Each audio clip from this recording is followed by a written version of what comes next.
Karibu mpendwa msikilizaji na mfuatiliaji wa St. Gaspar Media katika kipindi cha tafakari ya Injili ya siku.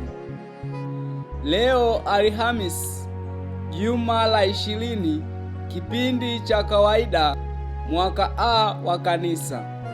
Masomo ya leo. Somo la kwanza linatoka katika kitabu cha nabii Ezekieli sura ya 36 aya ya 23 hadi aya ya 28, na Injili takatifu kama ilivyoandikwa na mwinjili Mathayo sura ya 22 aya ya kwanza hadi aya ya 14. Karibu tusikilize Injili. Yesu aliwaambia makuhani na makutano kwa mithali akisema, ufalme wa mbinguni umefanana na mfalme mmoja aliyemfanyia mwanaye arusi. Akawatuma watumwa wake wawaite walioalikwa kuja arusini, nao wakakataa kuja. Akatuma tena watumwa wengine akisema, waambieni wale walioalikwa, tazameni, nimeandaa karamu yangu, ng'ombe zangu na vinono vimekwisha chinjwa, na vyote vimekuwa tayari, njooni arusini. Lakini hawakujali, wakaenda zao, mmoja shambani kwake, mmoja kwenye biashara yake. Nao waliosalia wakawakamata watumwa wake, wakawatenda jeuri na kuwaua. Basi yule mfalme akaghadhabika, akapeleka majeshi yake, akawaangamiza wauaji wale, akauteketeza mji wao. Kisha akawaambia watumwa wake, harusi i tayari, lakini wale walioalikwa hawakustahili. Basi enendeni hata njia panda za barabara, na wote muonao waiteni arusini. Watumwa wale wakatoka wakaenda njia kuu, wakakusanya wote waliowaona, waovu kwa wema, harusi ikajaa wageni. Lakini alipoingia yule mfalme, ilikuwa tazama, wageni wake, akaona mle mtu mmoja asiyevaa vazi la harusi. Akamwambia, rafiki, uliingiaje humu nawe huna vazi la harusi? Naye akatekewa.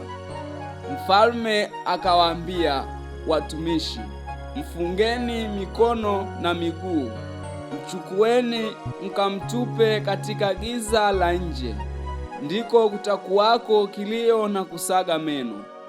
Kwa maana waitwao ni wengi, bali wateule ni wachache.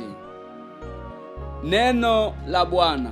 Sifa kwako Kristo. Ndugu mpendwa msikilizaji, katika Injili tuliyoisikia, ningependa tuongozwe na ujumbe usemao, tuupokee mwaliko wa kushiriki karamu ya Bwana. Katika Injili, Yesu anatoa mfano mwingine kuelezea ufalme wa mbinguni. Makundi ya watu wanaoitwa kushiriki karamu iliyoandaliwa, lakini kila mmoja anatoa sababu ya kutoshiriki.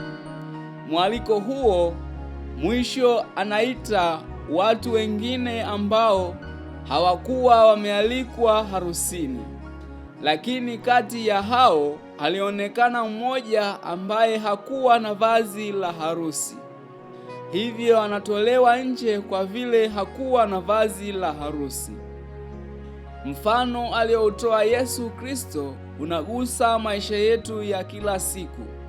Bwana wetu Yesu Kristo ametuandalia karamu na anatualika kushiriki katika namna mbalimbali, kama vile kwa neno lake takatifu, yaani maandiko matakatifu, kupitia watu wanaotuzunguka au tunaokutana nao wakiwa wajumbe wa Kristo na kupitia kwa viongozi wetu. Tunapokea mwaliko huo, pengine nasi tunatoa sababu za kutopokea mwaliko huo kwa kudai kuwa tuko bize na shughuli, hivyo hatuwezi kushiriki mwaliko huo. Ndugu mpendwa msikilizaji, ni mara ngapi tunapokea mwaliko wa kushiriki karamu ya Bwana, lakini kutokana na kusongwa na vitu vya ulimwengu huu tunashindwa kushiriki? Au ndio sisi pia ambao hatukualikwa harusini, baadaye tunakutwa hatuna vazi la harusi? Yapo mengi sana ambayo yanaweza kutufanya tusishiriki karamu iliyoandaliwa na Bwana wetu Yesu Kristo, kwa kuwa sisi sote tumepewa uhuru wa kukataa au kukubali. Tujiulize, je, kwa nini ukatae au kukubali mwaliko huo? Je, katika kuchagua, kukataa au kukubali, matokeo yake ni yapi? Sehemu hii ya Injili inatufundisha mambo makuu matatu. Jambo la kwanza, kila mmoja anaalikwa kushiriki katika karamu ya harusi ya ufalme wa mbinguni. Hata hivyo, ushiriki wetu ni wa hiari. Hakuna anayelazimishwa, kwa kuwa tuna huo uhuru wa kukataa au kukubali. Tunaposoma kitabu cha Kumbukumbu la Torati sura ya 30 aya ya 19 inasema, nimekuwekea mbele yako uzima na mauti, baraka na laana. Basi chagua uzima ili uwe hai, wewe na uzao wako. Jambo la pili, wale ambao watakuwa tayari kushiriki hawana budi kuwa wamejiandaa vyema kwa vazi rasmi. Vazi hilo rasmi ni maisha ya neema yanayotustahilisha kuingia katika ufalme wa mbinguni. Neema hizo kwanza tulipokea siku ya ubatizo, tulipokabidhiwa vazi jeupe, ishara ya utakatifu. Ili kushiriki karamu hii kikamilifu, yatupasa kujiandaa vizuri kiroho, kwani mwaliko peke yake hautoshi.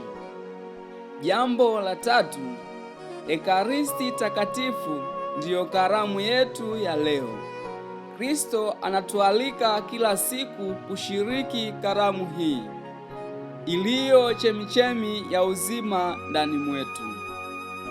Pia leo mama kanisa anafanya kumbukumbu ya Mtakatifu Bernardo, abate na mwalimu wa kanisa, yeye aliyepokea mwaliko wa kushiriki karamu na kujiandaa vizuri kiroho ili kushiriki kikamilifu.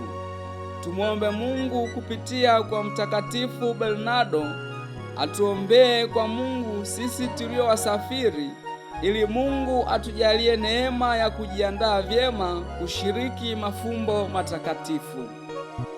Na kushukuru kwa kutafakari pamoja nami Injili ya leo. Niliyekuletea tafakari hii ni mimi Frateri Moses Faustin Mitanda wa shirika la wamisionari wa damu mtakatifu ya Yesu kutoka seminari kuu ya Mtakatifu Gaspar del Bufalo, Kola, Morogoro. Itukuzwe damu ya Kristo! Milele amina.